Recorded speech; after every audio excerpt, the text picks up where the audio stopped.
വളരെ വർഷങ്ങൾക്ക് മുമ്പ് അമേരിക്കയിൽ നടന്നൊരു സംഭവമാണ്. രണ്ട് ജോലിക്കാർ നല്ല ഭാരമുള്ള ഒരു മരത്തടി ഉന്തുവണ്ടിയിൽ കയറ്റാൻ ശ്രമിക്കുന്നു. എന്നാൽ തടിയുടെ ഭാരം കാരണം അത് ഉയർത്തി വണ്ടിയിൽ കയറ്റുമ്പോഴേക്കും അത് വീണ്ടും ഉരുണ്ട താഴേക്ക് വീണു. പല പ്രാവശ്യം പരിശ്രമിച്ചെങ്കിലും മരത്തടി വണ്ടിയിൽ കയറ്റാൻ കഴിയാതെ ജോലിക്കാരാകെ വിഷമിച്ചു. എന്നാൽ അവരുടെ ഇൻചാർജ് ആയിട്ടുള്ള ഓഫീസർ ദൂരെ മാറുന്നതൊക്കെ കാണുന്നുണ്ട്. ഇത് എത്ര നേരമായി ഇങ്ങനെ ഇട്ട് ഉരുട്ടുന്നു, ഇനിയും തടി കയറ്റാൻ പറ്റിയിട്ടില്ല, we don't have all day. Officer ഒച്ചയെടുക്കുന്നത് അതുവഴി വന്ന ഒരാൾ കേട്ടു.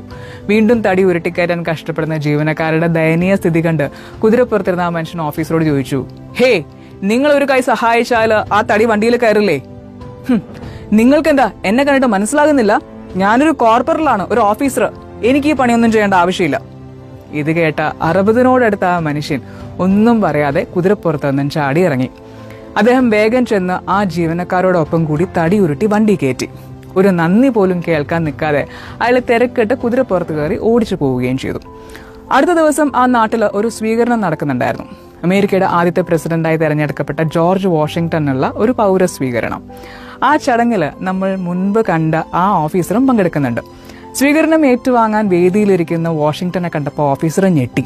തലേ ദിവസം കുതിരപ്പുറത്ത് വന്നിറങ്ങി തൊഴിലാളികളെ തടി കയറ്റാൻ സഹായിച്ച അതേ വ്യക്തി തന്നെയായിരുന്നു വേദിയിലിരിക്കുന്നയാൾ.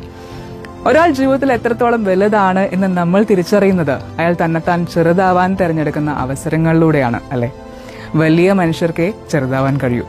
ഒന്ന് ചെറുതായി കൊടുത്താലും കുഴപ്പമില്ല എന്ന് കരുതിയാൽ കുടുംബത്തിലെയും സുഹൃത്തുക്കളുടെയും സഹപ്രവർത്തകരുടെയും ഒക്കെ ഇടയിലുള്ള വാശിയും മത്സരവും വൈരാഗ്യവും ഈഗോയും ഒക്കെ അലിഞ്ഞില്ലാതാകും.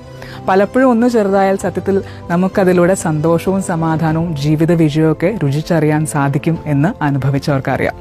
അതുകൊണ്ട് വലുതാകാനായിട്ട് നമുക്ക് ഒരൽപ്പം ചെറുതാകാം. Thank you.